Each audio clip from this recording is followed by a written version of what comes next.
मौत के तोहफे अध्याय 26 ग्रीन गॉट। उनकी योजनाएं बन गई थीं, तैयारियां पूरी हो गई थीं। सबसे छोटे बेडरूम में मेंटल पीस पर कांच की एक छोटी शीशी रखी थी। उसमें एक लंबा रूखा काला बाल था जिसे हरमाइनी ने स्वेटर से निकाला था जो मेलफॉय महल में वो पहने थी। और तुम उसकी असली छड़ी का इस्तेमाल करोगी, हैरी ने कहा। मुझे लगता है तुम बहुत असली लगोगी।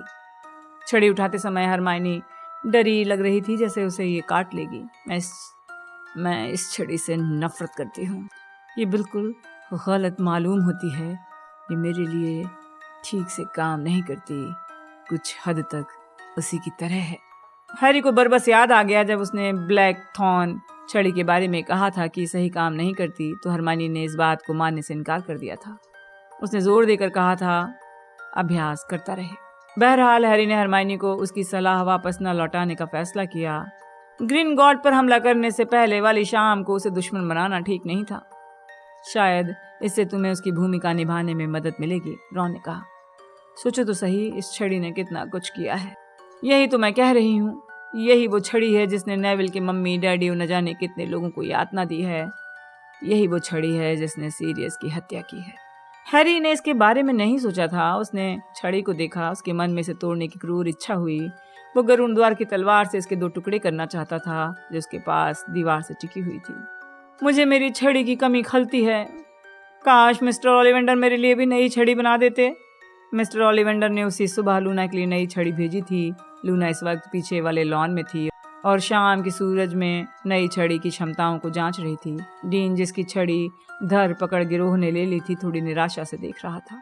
हैरी ने हाथॉर्न की छड़ी की तरफ देखा जो कभी ड्रैको मेलफॉय की थी। उसे जानकर हैरानी हुई और खुशी भी कि उसके लिए ये हरमाइनी की पुरानी छड़ी जितनी अच्छी तरह ही काम कर रही थी। ओलिवेंडर ने उन्हें छड़ियों की गुप्त कार्यवाही के बारे में जो बताया था, उसे याद करके हैरी ने सोचा कि हरमाइनी की समस्या ये थी कि उसने अखरोट की छड़ी को जीता नहीं था, उसने इसे बेलाट्रिक्स से खुद नहीं छीना था।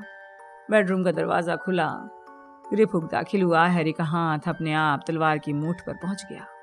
उसने इसे अपने करीब खींच लिया, लेकिन फौरन ही वो ऐसा करने पर अफसोस करने लगा। उसने देखा पिशाच ने इसे देख लिया है। इस उलझन भरे पल में ध्यान हटाने के लिए वो बोला, हम आखिरी मिनट की तैयारी कर रहे हैं ग्रिफुक। हमने बिल और फ्लर को बता दिया है, हम कल जा रहे हैं। हमने उनसे कह दिया है वो हमें विदा करने के लिए सुबह ना उठें। वो इस बात पर दृढ़ थे क्योंकि जाने से पहले हरमाइनी को बेलाट्रिक्स का भेष बनाना था। बिल और फ्लर उनके भावी काम के बारे में जितना कम जाने या शक करें उतना ही अच्छा था। उन्होंने ये भी स्पष्ट कर दिया कि वो वापस नहीं लौटेंगे। चूंकि पार्किंस का पुराना टेंट उस रात उनके पास से चला गया था, इसलिए बिल ने उन्हें एक टेंट दे दिया था। ये उस बैग में पैक हो चुका था जिसे हरमाइनी ने मोजे में ठूस कर धर पकड़ गिरोह से सुरक्षित रखा था। हैरी ये जानकर काफी प्रभावित हुआ था। ये तय था कि उन्हें बिल, फ्लर, लूना और डीन की कमी खलेगी, साथ ही घर के आराम की भी, जिसका आनंद उन्होंने पिछले कुछ हफ्तों में लिया था। इसके बावजूद हैरी शेल कॉटेज के बंधन से आज़ाद होना चाहता था। वो चोरी छिपे बात करते करते और छोटे से अंधेरे बेडरूम में बंद रहते रहते उकता चुका था। सबसे बढ़कर वो ग्रिफुक से छुटकारा पाना चाहता था। लेकिन गरुड़ द्वार की तलवार दिए बिना उससे कैसे और कब छुटकारा पाएंगे, इस सवाल का अब भी हैरी के पास कोई जवाब नहीं था। हरमाइनी ग्रिफुक को धोखा देने के इतने खिलाफ थी कि हैरी ने उससे कोई सलाह नहीं मांगी। पिशाच को धोखा देने का सबसे अच्छा तरीका क्या हो सकता है? ग्रिफुक उन्हें बहुत कम अकेला छोड़ता था और एक ऐसे ही दुर्लभ मौके पर रॉन ने कहा, हमें किसी तरह पिंड छुड़ाना होगा दोस्त।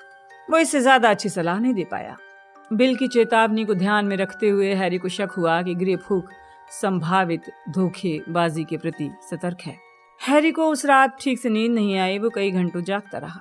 वो खुद को बार बार बताता रहा कि उसकी योजना अच्छी है। ग्रिफुक उनकी राह में आने वाली बाधाओं को बखूबी जानता है कि वो अपने सामने आने वाली मुश्किलों का सामना करने के लिए तैयार हैं। बहरहाल इसके बावजूद वो परेशानी महसूस कर रहा था। 1-2 बार उसे रॉन के हिलने की आवाज़ आई। उसे यकीन था वो भी जाग रहा होगा, लेकिन डीन उसी कमरे में सो रहा था, इसलिए हैरी रॉन से कोई बात नहीं कर पाया। 6 बजने पर उन दोनों ने राहत की सांस ली, स्लीपिंग बैग से बाहर निकले। वे आधे अंधेरे में तैयार हुए, फिर चुपचाप बगीचे में पहुंच गए जहां हरमाइनी और ग्रिफुक मिलने वाले थे। सुबह ठंडी थी, लेकिन हवा कम चल रही थी क्योंकि मई का महीना था। अब डॉबी की कब्र की लाल मिट्टी में छोटी हरी कोपलें फूट रही थी। 1 साल के भीतर ये टीला फूलों से ढक जाएगा। जिस सफेद पत्थर पर घरेलू जिन का नाम लिखा था वो अभी से पुराना दिखने लगा था। उसे एहसास हुआ डॉबी को दफनाने के लिए शायद इससे ज्यादा सुंदर जगह नहीं मिल सकती थी, लेकिन हैरी उसे पीछे छोड़ने की बात सोचकर दुखी हो गया। कब्र को देखकर उसने एक बार फिर सोचा, जिन को किसने बताया होगा कि उसे उन्हें बचाने कहाँ आना है। उसकी उंगली अनजाने ही अपने गर्दन के बंधे पाउच पर पहुंच गई। वो आईने के टूटे टुकड़े को महसूस कर सकता था जिसमें उसने डंबलडोर की आंख देखी थी। फिर दरवाजा खुलने की आवाज से वो घूम गया। लॉन के पार से बेलाट्रिक्स लस्ट्रेंज धड़धड़ाती हुई उनकी तरफ आ रही थी। उसके साथ ग्रिपहुक था। चलते चलते बेलाट्रिक्स ने अपने छोटे हैंड बैग को पुराने दिशाले की भीतरी जेब में रख लिया, जिसे वो ग्रिमॉल्ड चौक से लाए थे। हालांकि हैरी ये अच्छी तरह जानता था कि ये बेलाट्रिक्स नहीं हरमाइनी थी, फिर भी वो नफरत की कपकपी रोक नहीं पाया। वो हैरी से लंबी थी। उसके लंबे काले बाल पीठ पर लहरा रहे थे। उसकी भारी पलकों वाली आंखें हिकारत से भरी थीं जब वो हैरी पर पड़ी। फिर हैरी ने हरमाइनी को बेलाट्रिक्स की धीमी आवाज में बोलते सुना। उसका स्वाद बहुत ही बुरा था, गर्डी रूट से भी ज्यादा बुरा। ठीक है रॉन, यहाँ आओ, मैं तुम्हारा हुलिया बदल देती हूँ। ठीक है, लेकिन याद रहे मुझे ज्यादा लंबी दाढ़ी पसंद नहीं है। भगवान के लिए सुंदर दिखने की परवाह मत करो। वो बात नहीं है, लेकिन ये रास्ते में आ जाती है। मेरी नाक थोड़ी छोटी कर देना। इसे उसी तरह कर दो जिस तरह पिछली बार किया था। हरमाइनी आह बदलते हुए काम करने लगी। रॉन के अंगों का रूप बदलते समय वो धीरे धीरे बुदबुदाने लगी। रॉन को बिल्कुल ही नकली हुलिया दिया जा रहा था और उन्हें यकीन था कि बेलाट्रिक्स की दुष्ट छवि उसे बचाने का काम कर लेगी। हैरी और ग्रिपहुक अदृश्य चोगे के नीचे छुपने वाले थे। ये लो, हरमाइनी ने कहा। ये कैसा दिख रहा है हैरी?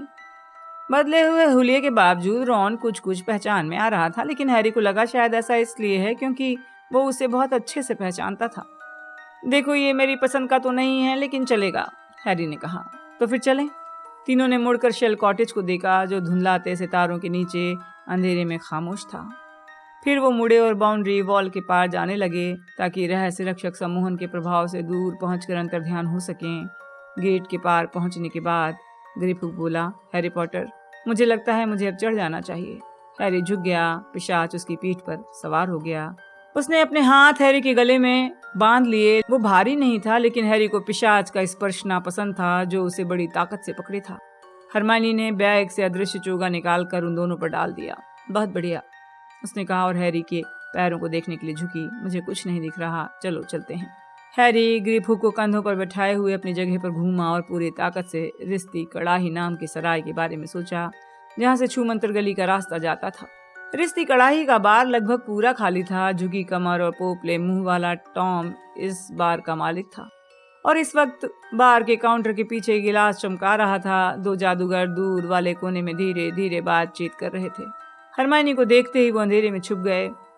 मैडम लेस्ट्रेंज, टॉम बुदबुदाया। हरमाइनी के पास से गुजरते समय अपना सिर झुकाया। गुड मॉर्निंग, हरमाइनी ने जवाब दिया। जब हैरी ग्रिपहुक के साथ चोगे के नीचे आगे बढ़ा तो उसने देखा टॉम हरमाइनी के अभिवादन पर हैरान दिख रहा है। कुछ ज्यादा ही विनम्रता दिखा दी। हैरी हरमाइनी के कान में फुसफुसाया, तुम्हें तो लोगों के साथ इस तरह बर्ताव करना चाहिए जैसे वो कीड़े मकोड़े हों। ठीक है ठीक है, हरमाइनी ने बेलाट्रिक्स की छड़ी तत्काल बाहर निकाल ली। दीवार की ईंट ठोकी। तत्काल ईंटें हिलने लगी और घूमने लगी। उनके बीच एक छेद नजर आने लगा जो चौड़ा होने लगा। छूमंतर गली का माहौल बहुत शांत था। दुकानें खुलने का समय नहीं हुआ था। खरीदार नजर नहीं आ रहे थे। कई खिड़कियों के ऊपर चिपके पोस्टर में हैरी का चेहरा घूर रहा था जिस पर लिखा था वांछित क्रमांक 1। दरवाजे के पास कई फटे हाल लोग बैठे थे। जब वे सड़क पर आगे पहुंचे तो फटे हाल लोगों ने हरमाइनी को देखा। वो उसके सामने जैसे पिघल गए और अपने चेहरे पर नकाब खींचकर तेजी से भाग गए। हरमाइनी ने उनकी तरफ हैरानी से देखा जब तक कि खून से सनी पट्टी वाला व्यक्ति लड़खड़ाता हुआ उसके रास्ते में नहीं आ गया। मेरे बच्चे, उसकी आवाज तीखी थी। वो बेहाल लग रहा था। उसकी उंगली उसकी तरफ उठी हुई थी। मेरे बच्चे कहाँ हैं? तुमने उनके साथ क्या किया? तुम जानती हो? मैं सचमुच, हरमाइनी हकलाई। वो आदमी उस पर कूद गया। उसके गले की तरफ हाथ बढ़ाने लगा। तभी धमाका हुआ। लाल रोशनी के विस्फोट के साथ वो पीछे की तरफ जमीन पर गिरा और बेहोश हो गया। रॉन की छड़ी अब भी तनी हुई थी, उसकी दाढ़ी के पीछे सदमे की झलक दिख रही थी। छूमंतर गली में इससे ज्यादा नाटकीय प्रवेश नहीं हो सकता था। एक पल के लिए हैरी ने सोचा वो इस वक्त यहाँ से लौट जाएं ताकि कोई और योजना सोच सकें। बहरहाल इससे पहले कि वो हिल पाएं, बात कर पाएं, एक चीख सुनाई दी, अरे मैडम लेस्ट्रेंज! हैरी घूमा और ग्रिप हुक ने हैरी के गले पर अपनी पकड़ मजबूत कर दी। झबरीले सफेद बालों वाला एक ऊंचा दुबला जादूगर उनकी ओर डग भरता हुआ आ रहा था। उसकी नाक नुकीली थी। ये ट्रेवर्स है, पिशाच हैरी के कान में फुसफुसाकर बोला, लेकिन हैरी ये नहीं सोच पाया कि ट्रेवर्स कौन था। हरमाइनी पूरी तरह तनकर खड़ी हुई और जितनी हिकारत से बोल सकती थी बोली, और तुम क्या चाहते हो? ट्रेवर्स जहां था वहीं रुक गया। जाहिर है उसे बुरा लगा था। ये प्राण भक्षी है, ग्रिप हुक ने कहा, और हैरी ने हरमाइनी के कान में जानकारी दे दी। मैं तो सिर्फ तुम्हारा अभिवादन करना चाहता था, लेकिन अगर मेरी मौजूदगी से तुम्हें दिक्कत हो रही हो। हैरी ने उसकी आवाज पहचान ली। ट्रेवर्स उन प्राण भक्षियों में एक था जो जेनोफिलियस के मकान में आए थे। नहीं नहीं, बिल्कुल नहीं ट्रेवर्स। हरमाइनी ने गलती ढकने की कोशिश की। तुम कैसे हो? तुम्हें इस तरह बाहर घूमते देखकर मैं हैरान हूं बेllatrix, सचमुच। क्यों? हरमाइनी ने पूछा। ट्रेवर्स ने खांसते हुए कहा, देखो मैंने सुना था कि मेलफॉय महल में रहने वालों को वहीं कैद करके रखा गया है। वहां से उसके भागने के बाद। हैरी प्रार्थना करने लगा कि हरमाइनी अपने दिमाग का इस्तेमाल करे। अगर ट्रेवर्स की बात सही थी तो बेllatrix इस तरह सरेआम नहीं घूम सकती थी। शैतानी शहंशाह उन लोगों को माफ कर देते हैं जिन्होंने अतीत में उनकी बहुत वफादारी से सेवा की है। हरमाइनी ने बेllatrix के लच्छेदार अंदाज की शानदार नकल करते हुए कहा, ट्रेवर्स, शायद तुम्हारे बारे में उनके विचार उतने ही अच्छे नहीं होंगे जितने मेरे बारे में हैं। हालांकि प्राण भक्षी आहत दिख रहा था, लेकिन ये सुनकर उसका शक कम हो गया। उसने उस आदमी की तरफ देखा जिसे रॉन ने अभी अभी स्तब्ध किया था। वो तुम्हें क्यों परेशान कर रहा था? हरमाइनी ठंडेपन से बोली, इससे कोई फर्क नहीं पड़ता है। वो अब दोबारा ऐसा नहीं करेगा। इस तरह के छड़ी विहीन लोग काफी मुश्किलें खड़ी कर सकते हैं। ट्रेवर्स ने कहा, मुझे उनके भीख मांगने से दिक्कत नहीं है, लेकिन उनमें से एक ने पिछले सप्ताह मुझसे आग्रह किया था कि मैं मंत्रालय के सामने उनकी पैरवी करूं। वो कहने लगी, मैं जादूगरनी हूं सर, मैं एक जादूगरनी हूं, मैं आपके सामने साबित करती हूं। उसने चिचियाकर उस जादूगरनी की नकल की और फिर बोला। उसे लग रहा था जैसे मैं उसे अपनी छड़ी दे दूंगा। ट्रेवर्स ने जिज्ञासा से पूछा, वैसे तुम इस वक्त किसकी छड़ी इस्तेमाल कर रही हो बेllatrix? मैंने सुना था तुम्हारी छड़ी। मेरी छड़ी मेरे पास है ट्रेवर्स। मैं नहीं जानती तुमने ये अफवाहें कहाँ से सुनी हैं, लेकिन तुम्हें बहुत गलत जानकारी दी गई है। ये सुनकर ट्रेवर्स थोड़ा चौंक गया। रॉन की तरफ मुड़ा। तुम्हारा दोस्त कौन है? मैं पहचान नहीं पाया। ये ड्रैगोमेर डेस्पॉर्ड है, हरमाइनी ने कहा। उन्होंने ये फैसला किया था कि रॉन को विदेशी बनाना सबसे सुरक्षित रहेगा। वो बहुत कम अंग्रेजी बोल पाता है, लेकिन शैतानी शहंशाह के इरादों का कायल है। वो ट्रांस सिल्वेनिया से हमारा नया प्रशासन देखने आया है। सचमुच? आप कैसे हैं ड्रैगोमेर? आप कैसे हैं? रॉन ने हाथ बढ़ाते हुए कहा। ट्रेवर्स ने अपनी 2 उंगलियां बढ़ाईं और रॉन को इस तरह छुआ जैसे उसे अपने हाथ गंदे होने का डर हो। फिर ट्रेवर्स ने पूछा, इतनी सुबह सुबह कौन सी चीज तुम्हें और तुम्हारे कायल दोस्त को छू मंतर गली में लाई? मुझे ग्रीन गॉड जाना है। मुझे भी वहीं जाना है। सोना, गंदा सोना, हम इसके बिना जिंदा नहीं रह सकते। बहरहाल मुझे लंबी उंगलियों वाले दोस्तों से संबंध बनाने की जरूरत पर अफसोस अवश्य होता है। हैरी को महसूस हुआ। ये सुनने के बाद ग्रिप हुक के हाथ उसके गले पर और ज्यादा कस गए। तो चले? ट्रेवर्स ने हरमाइनी को आगे बढ़ने का इशारा किया। हरमाइनी के पास उनके साथ चलने के अलावा कोई चारा नहीं था। उन्हें उम्मीद नहीं थी कि ग्रिंगॉट जाते समय एक सतर्क प्राण भक्षी उनके पीछे लग जाएगा। और ये सबसे बुरी बात थी, ट्रेवर्स बेllatrix के भेस वाली हरमाइनी के बगल में चल रहा था। जल्दी ही वो संगमरमर की सीढ़ियों के नीचे पहुंच गए जो कांसे के बड़े दरवाजे की ओर जाती थी। पहले यहाँ प्रवेश द्वार के दोनों तरफ पिशाच यूनिफॉर्म में खड़े रहते थे, लेकिन जैसे कि ग्रिप हुक ने उन्हें जानकारी दी थी, अब उनकी जगह 2 जादूगर थे जिनके हाथों में लंबी पतली सुनहरी छड़ें थी। वास्तविकता जांच छड़ें, कितनी बचकानी लेकिन असरदार, ट्रेवर्स ने नाटकीय अंदाज में कहा। उसने सीढ़ियों के ऊपर जाकर दोनों जादूगरों को देखकर सिर हिलाया जिन्होंने सुनहरी छड़ें उठाकर उसके शरीर के दोनों तरफ फेरी। हैरी जानता था ये छड़ें छिपे सम्मोहन और जादुई वस्तुओं को पकड़ लेती हैं। हैरी जानता था उसके पास सिर्फ कुछ सेकंड थे, इसलिए ड्रैको की छड़ी बारी बारी से दोनों पहरेदारों की ओर करते हुए वो बुदबुदाया, चक्कर घिन्नी। ट्रेवर्स का ध्यान इस तरफ नहीं गया। वो तो इस वक्त कांसे के दरवाजे के भीतर वाले हॉल की तरफ देख रहा था। मंत्र टकराने पर दोनों पहरेदार हल्के से हिले। सीढ़ियां चढ़ते वक्त हरमाइनी के लंबे काले बाल उसके पीछे लहराए। 1 मिनट मैडम। लेकिन तुमने अभी तो जांच की है, हरमाइनी ने बेलाट्रिक्स की घमंडी आवाज में कहा। ट्रेवर्स ने त्योरियां चढ़ाकर देखा। पहरेदार दुविधा में नजर आ रहा था। उसने पतली सुनहरी छड़ को घूरा और फिर अपने साथी को, जिसने थोड़ी चकराई आवाज में कहा, हाँ मैरियस, तुमने अभी अभी इनकी जांच की है। हरमाइनी रॉन के साथ तेजी से आगे निकल गई। हैरी और ग्रेपहुक उनके पीछे अदृश्य होकर चल रहे थे। चौखट पार करते समय हैरी ने पीछे मुड़कर देखा। दोनों जादूगर अपने सिर खुजा रहे थे। 2 पिशाच अंदर के चांदी के उन दरवाजों के सामने खड़े थे जिन पर वो कविता लिखी थी, जो संभावित चोरों को गंभीर प्रतिशोध की चेतावनी देती थी। कुछ ही पलों बाद वो बैंक के संगमरमर के विशाल हॉल में खड़े थे। लंबे काउंटर पर पिशाच ऊंचे स्टूलों पर बैठकर शुरुआती ग्राहकों की सेवा कर रहे थे।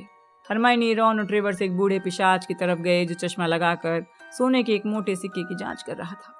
हरमाइनी रॉन को हॉल की खूबियां समझाने के बहाने पीछे रुक गई और ट्रेवर्स को आगे जाने दिया। पिशाच जिस सिक्के की जांच कर रहा था उसे एक तरफ रखते हुए खुद से बोला, नकली है। फिर उसने ट्रेवर्स का अभिवादन किया, जिसने एक सुनहरी छोटी चाबी दी। पिशाच ने जांच करने के बाद चाबी लौटा दी। हरमाइनी ने कदम बढ़ाए। मैडम लेस्ट्रेंज, मैं आज आपकी क्या मदद कर सकता हूँ? मैं अपनी तिजोरी में जाना चाहती हूँ, हरमाइनी बोली। बूढ़ा पिशाच थोड़ा बिचक गया। हैरी ने चारों तरफ देखा। न सिर्फ ट्रेवर्स रुक के देखने लगा, बल्कि कई दूसरे पिशाच भी अपना काम छोड़कर हरमाइनी को घूरने लगे थे। आपके पास पहचान है? पिशाच ने कहा। हरमाइनी आवेश में बोली, पहचान? मुझसे आज तक कभी पहचान नहीं पूछी गई।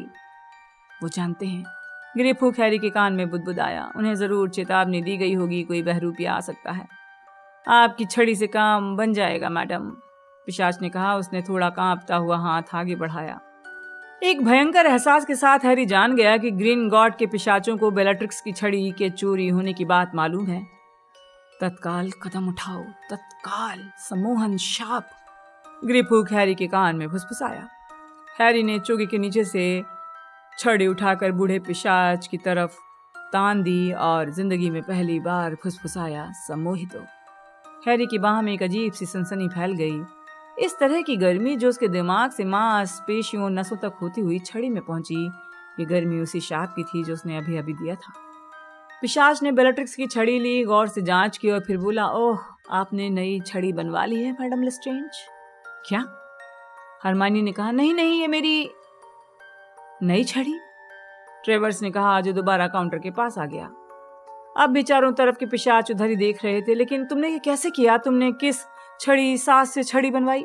हैरी ने बिना सोचे समझे काम कर दिया। अपनी छड़ी ट्रेवर्स की तरफ करके फिर बुदबुदाया, सम्मोहितो। ओह हाँ, नई छड़ी। ट्रेवर्स ने बेलाट्रिक्स की छड़ी को देखते हुए कहा, यह बहुत सुंदर है। और क्या ये अच्छी तरह काम कर रही है? मुझे लगता है कि नई छड़ियों को साधने में थोड़ा वक्त लगता है ना? हरमाइनी पूरी तरह चकराई हुई दिख रही थी, लेकिन हैरी को बहुत राहत मिली। काउंटर के पीछे बैठे बूढ़े पिशाच ने ताली बजाई, जिसकी आवाज पर एक युवा पिशाच वहां आया। रुनझुन, यंत्र लेकर आओ, उसने युवा पिशाच से कहा, जो भागता हुआ गया और पल भर में चमड़े का बैग लेकर आ गया, जिसे उसने बूढ़े पिशाच को दिया। खनखनाता बैग धातु के टुकड़ों से भरा लग रहा था। ठीक है, मेरे पीछे आए मैडम लेस्ट्रेंज, बूढ़े पिशाच ने कहा। अपने स्टूल से उतरकर नजरों से ओझल हो गया। मैं आपको आपकी तिजोरी तक ले चलता हूँ। वो काउंटर के सिरे पे प्रकट हुआ। उनकी तरफ देखते समय खुशी से फुदक रहा था। ट्रेवर्स अब बिल्कुल मुंह फाड़े स्थिर खड़ा था। रॉन दुविधा में ट्रेवर्स को देख रहा था। ठहरो बोगोर्ड, एक और पिशाच काउंटर के पास दौड़ता हुआ आया। हमें निर्देश दिए गए हैं, उसने हरमाइनी को झुककर सलाम करते हुए कहा। माफ कीजिए मैडम लेस्ट्रेंज, लेकिन लेस्ट्रेंज परिवार की तिजोरी के बारे में विशेष आदेश हैं, उसने तत्काल बोगोर्ड के कान में फुसफुसा कर कहा। लेकिन सम्मोहित शाप के अधीन होने के कारण बूढ़े पिशाच ने उसे दूर हटा दिया। मुझे निर्देश मालूम है। मैडम लेस्ट्रेंज अपनी तिजोरी में जाना चाहती हैं। बहुत पुराना परिवार है, पुराने ग्राहक हैं, कृपया इस तरफ आएं। हॉल से अंदर जाने के कई दरवाजे थे। वो खन खन करते बैग के साथ जल्दी से उसमें एक तरफ चल दिए। हैरी ने मुड़कर ट्रेवर्स को देखा, जो सपाट और भावहीन चेहरा लिए उसी तरफ खड़ा था। उसने फौरन फैसला कर लिया। उसने छड़ी लहराकर ट्रेवर्स को अपने करीब बुलाया, जो आज्ञाकारी कुत्ते की तरह उनके पीछे पीछे चलने लगा। जैसे ही दरवाजा बंद हुआ, हैरी ने अदृश्य चोगा उतारते हुए कहा, हम मुश्किल में हैं। हमें लगता है उन्हें शक हो गया है। ग्रेपहुक उसके कंधों के नीचे कूद गया। ट्रेवर्स या बोगोर्ड ने हैरी पॉटर के अचानक सामने प्रकट होने पर प्रतिक्रिया नहीं की। जब हरमाइनी और रॉन ने उनकी भावहीन प्रतिक्रिया देखी तो वो दुविधा में नजर आए। हैरी बोला, वो सम्मोहित है। वैसे मुझे नहीं लगता कि मैंने पर्याप्त शक्तिशाली सम्मोहन किया है। उसके दिमाग में एक और याद कौंधी। ये याद असली बेलाट्रिक्स लेस्ट्रेंज की थी। जब हैरी ने पहली बार अक्षम में शाप देने की कोशिश की थी तो बेलाट्रिक्स ने उसे चीखते हुए कहा था, उसके लिए सच्ची इच्छा होनी चाहिए पॉटर। अब हम क्या करें? वापस चलें? इस समय हम वापस लौट सकते हैं। हम इतनी दूर तो आ ही गए हैं, तो मैं कहता हूँ आगे चलना चाहिए। अच्छी बात है, ग्रेपहुक ने कहा। हमें गाड़ी चलाने के लिए बोगोर्ड की जरूरत है। अब मेरे पास इसका अधिकार नहीं है, लेकिन जादूगर के लिए जगह नहीं होगी। हैरी ने अपनी छड़ी ट्रेवर्स की तरफ तानी। सम्मोहित हो। जादूगर मुड़ा और तेज गति से अंधेरे रास्ते पर चला गया। तो मुझसे क्या करवा रहे हो? मैं उसे छुपा रहा हूँ। बोगोर्ड ने फौरन सीटी बजाकर एक छोटी गाड़ी बुलाई, जो अंधेरे से निकलकर पटरियों पर धड़धड़ाती हुई आ गई। वो तीनों ठसाठस बैठ गए। बोगोर्ड, ग्रेपहुक, हैरी, रॉन और हरमाइनी के आगे बैठा था। एक तेज झटके के साथ गाड़ी चलने लगी, रफ्तार पकड़ ली। वो ट्रेवर्स के पास से थड़थड़ाते हुए निकले, जो दीवार की एक दरार में घुस रहा था। ग्रीनगॉट में पहली बार आने पर हैरी जितनी गहराई में गया था, ये उससे भी ज्यादा गहराई में पहुंच गया था। गाड़ी तेजी से एक अंधे मोड़ पर मुड़ी और ठीक सामने पटरियों पर एक जल प्रपात दिखने लगा। हैरी को ग्रेपहुक के चिल्लाने की आवाज आई, नहीं! लेकिन गाड़ी में ब्रेक नहीं थे।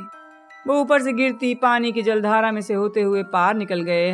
हैरी की आंखों और मुंह में पानी भर गया। वो नहीं देख सकता था, सांस भी नहीं ले सकता था। एक जोरदार झटके के साथ गाड़ी लुढ़क गई और वो सब इसमें गिर गए। गलियारे की दीवार से टकराकर गाड़ी टुकड़े टुकड़े हो गई, जिसकी आवाज हैरी को साफ सुनाई दी। उसे हरमाइनी के चिल्लाने की आवाज सुनाई दी। वो हल्का होकर जमीन की ओर उड़ने लगा और चट्टानी गलियारे के फर्श पर बिना दर्द के गिर गया। गद्दीदार सम्मोहन! हरमाइनी ने थूक उड़ाते हुए कहा, जब रॉन ने हरमाइनी को उसके पैरों पर खड़ा किया। लेकिन हैरी ये देखकर दहशत में आ गया कि अब हरमाइनी बेलाट्रिक्स के भेष में नहीं थी। इसके बजाय वो जरूरत से ज्यादा बड़े दुशालों में बिल्कुल गीली थी और अपने असली रूप में आ गई थी। रॉन के बाल एक बार फिर लाल हो गए थे। चोर का पतन! ग्रेपहुक ने खड़े होते हुए कहा और मुड़कर पटरियों पर गिरते जलप्रपात को देखा। हैरी समझ गया था, ये सिर्फ पानी नहीं था, ये प्रपात सारे सम्मोहन, सारे जादुई छिपाव को धो देता है। वो जानते हैं कि ग्रीनगॉट में बहरूपिये घुस आए हैं। उन्होंने हमारे खिलाफ सुरक्षात्मक इंतजाम सक्रिय कर दिए हैं। हरमाइनी टटोल कर देखने लगी, क्या उसके पास अब भी उसका बैग है? हैरी ने भी जल्दी से जैकेट में हाथ डालकर देखा, कहीं उसका अदृश्य चोगा तो नहीं गायब हो गया। फिर उसने मुड़कर देखा। बोगोर्ड हैरानी में सिर हिला रहा है। चोर के पतन ने सम्मोहन शाप को खत्म कर दिया था। हमें उसकी जरूरत है, ग्रेपहुक ने कहा। हम ग्रीनगॉट के पिशाच के बिना तिजोरी में नहीं घुस सकते। हमें रुनझुन यंत्र की भी जरूरत है। सम्मोहित हो, हैरी ने एक बार फिर कहा। उसकी आवाज पत्थर के गलियारे में गूंजी जब उसने दिमाग से छड़ी तक प्रवाहित होते नियंत्रण के एहसास को दोबारा महसूस किया। हैरी, मुझे लगता है कि लोगों के आने की आवाजें आ रही हैं, हरमाइनी बोली और बेलाट्रिक्स की छड़ी जलप्रपात की तरफ तान कर चिल्लाई, रक्षा कवच! कवच सम्मोहन उड़ता हुआ जादुई पानी के प्रवाह को तोड़ता हुआ निकल गया। अच्छा सोचा, हैरी ने कहा। आगे चलकर रास्ता बताओ ग्रेपहुक। हम बाहर कैसे निकलेंगे? रॉन ने पूछा जब वो पिशाच के पीछे अंधेरे में तेजी से गए। बोगोर्ड किसी वफादार कुत्ते की तरह उनके साथ चल रहा था। हम उसके बारे में वक्त आने पर चिंता करेंगे। ग्रेपहुक, अभी और कितनी दूर है? ज्यादा दूर नहीं हैरी पॉटर, ज्यादा दूर नहीं है। एक मोड़ पर मुड़ते ही उन्हें एक चीज दिख गई, जिसके लिए हैरी तैयार था, लेकिन इसके बावजूद वो सब रुक गए। उनके सामने एक दैत्याकार ड्रैगन जमीन से बंधा हुआ था। वो वहां की 4-5 सबसे गहरी तिजोरियों का रास्ता रोके था। जमीन के नीचे लंबे समय से रहने के कारण उसकी चमड़ी पीली और पपड़ीदार हो गई थी, आंखें दूधिया गुलाबी। ड्रैगन उनकी तरफ अपना बदसूरत सिर उठाकर गरजा। चट्टानें कांपने लगीं। उसने अपना मुंह खोलकर आग उगली, जिससे वो गलियारे में पीछे भागने लगे। ये थोड़ा अंधा है, ग्रेपहुक ने हाँफते हुए कहा, इसलिए ज्यादा दुष्ट है। बहरहाल हमारे पास काबू करने का मंत्र है। रुनझुन यंत्र की आवाज सुनने पर इसे क्या करना चाहिए? बैग मुझे दो। रॉन ने बैग ग्रिप हुक को दे दिया और पिशाच ने उसमें से धातु के कुछ छोटे औजार निकाले। उन औजारों को हिलाने पर तेज आवाज हुई जैसे लोहे की किसी चीज पर छोटे हथौड़े मारे जा रहे हों। ग्रिप हुक ने उन्हें आगे बढ़ाया। बोग्रोड ने औजारों को विनम्रता से ले लिया। तुम जानते हो क्या करना है? ग्रिप हुक ने हैरी, रॉन और हरमाइनी से कहा। इसकी आवाज सुनते ही वो यातना की उम्मीद करेगा, पीछे हट जाएगा। उसी समय बोग्रोड को अपनी हथेली तिजोरी के दरवाजे पर रखनी होगी। वो रुनझुन यंत्र हिलाते हुए दोबारा मुड़ गए। ड्रैगन भर्राई अंदाज में गरजा और पीछे हट गया। वो कांप रहा था। ज्यादा करीब आने पर हैरी ने देखा ड्रैगन के चेहरे पर कई बुरे घाव थे। उसने अंदाजा लगाया रुनझुन यंत्र की आवाज पर ड्रैगन को गर्म तलवारों से दागा जाता होगा, इसलिए ये उस आवाज से डरने लगा था। बोग्रोड से दरवाजे पर हथेली रखवाओ, ग्रिप हुक ने हैरी से आग्रह किया। बूढ़े पिशाच ने आदेश मानते हुए हथेली लकड़ी पर रख दी। तिजोरी का दरवाजा पिघल गया। सामने गुफा जैसी जगह थी। अंदर बहुत सारा सामान ठसाठस था। जब वो तिजोरी के भीतर घुसे तो हैरी बोला, खोजो जल्दी। उसने रॉन और हरमाइनी को मेहनतकश के कप का वर्णन बता दिया था, लेकिन इस तिजोरी में कोई अनजान होरक्रक्स हुआ तो उसे मालूम नहीं था वो कैसा दिखता होगा। पीछे से एक दबी हुई आवाज आई। दरवाजा दोबारा प्रकट हो गया। वो तिजोरी के भीतर बंद हो गए। वो घूप अंधेरे में खड़े रहे। रॉन हैरानी से चिल्लाया, लेकिन ग्रिप हुक बोला, कोई बात नहीं, बोग्रोड हमें बाहर निकाल देगा। क्या तुम लोग छड़ियों से रोशनी नहीं कर सकते? जल्दी करो, हमारे पास वक्त कम है। प्रकाशित भव। हैरी ने छड़ी की नोक पर रोशनी करके तिजोरी में चारों तरफ देखा। वो अपने आसपास की चीजों के ढेरों को देख रहे थे। हैरी, क्या ये हो? ओह, हरमाइनी दर्द से चिल्लाई। हैरी ने समय रहते अपनी छड़ी उसकी ओर घुमाई। रत्नों वाला एक प्याला हरमाइनी की पकड़ से छूट गया था। गिरते ही वो कई प्यालों में बदल गया और प्यालों की बरसात करने लगा। इसने मुझे जला दिया, हरमाइनी ने कराहते हुए कहा। अपनी जली हुई उंगली चूसी। उन्होंने बहुलों और ज्वलंत शापों को मिला दिया है। तुम जिस चीज को छुओगे वो जलने लगेगी, कई गुना हो जाएगी। लेकिन नकली सामान बेकार है, और अगर तुम उस कीमती चीज को पकड़े रहोगे तो अंततः चीजों के वजन से दबकर मर जाओगे। ठीक है, कुछ मत छूना, हैरी ने हताशा में कहा। लेकिन उसकी बात पूरी हुई तो संयोग से रॉन का पैर एक प्याले से टकरा गया, जिससे 20 और प्याले गिरने लगे। रॉन उसी जगह पर फुदकने लगा, क्योंकि गर्म धातु के कारण उसके जूते के सामने वाला हिस्सा जलने लगा था। स्थिर खड़े रहना, हिलना मत, हरमाइनी ने रॉन को पकड़ते हुए कहा। बस चारों तरफ देखो, याद रखो कप छोटा है, सुनहरा है, इस पर बिज्जू केरा गया है, 2 हैंडल है। अगर वो ना दिखे तो किसी चीज पर चील बनी होगी, जो चील घात का प्रतीक है। उन्होंने अपनी छड़ियां हर कोने दरार की तरफ घुमाई। सावधानी से घूमे। बिना किसी चीज को छुए घूमना असंभव था। हैरी ने जमीन पर बहुत सी नकली गैलियनों की बौछार की, जो प्याले के ऊपर पहुंच गए। अब पैर रखने की जगह नहीं बची थी। चमचमाता सोना दहक रहा था।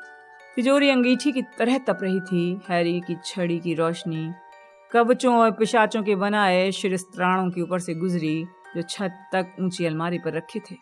उसने रोशनी और ज्यादा ऊपर की, जब तक कि वो चीज उसे नहीं दिख गई। उसका दिल धक से रह गया, हाथ कांपने लगा। ये वहां है, वहां ऊपर। रॉन और हरमाइनी ने अपनी छड़ियां उसकी तरफ कर दी। छोटा सुनहरा कप 3 तरफ से आती रोशनी में चमकने लगा। वो कप जो कभी माया मेहनतकश का था, जो हेप्ज़िबा स्मिथ को विरासत में मिला था और जिससे उसे टॉम रिडल ने चुरा लिया था। रॉन ने पूछा, हम बिना किसी चीज को छुए वहां तक कैसे पहुंचेंगे? आगमनो कप, हरमाइनी चिल्लाई, जो अपनी हताशा में ये बात भूल गई थी कि इससे कोई फायदा नहीं होगा। तो फिर क्या करें? हैरी ने गुस्से में पिशाच से पूछा। ग्रिप हुक, अगर तुम तलवार चाहते हो तो मदद करनी पड़ेगी। जरा ठहरो, क्या मैं उस तलवार को छू सकता हूँ? हरमाइनी, तलवार तो देना। हरमाइनी ने दुशाले में हाथ डालकर बैग बाहर निकाला। कुछ पल तक टटोलने के बाद चमकती तलवार निकाल ली। हैरी ने इसकी माड़ीदार मूठ को पकड़ा।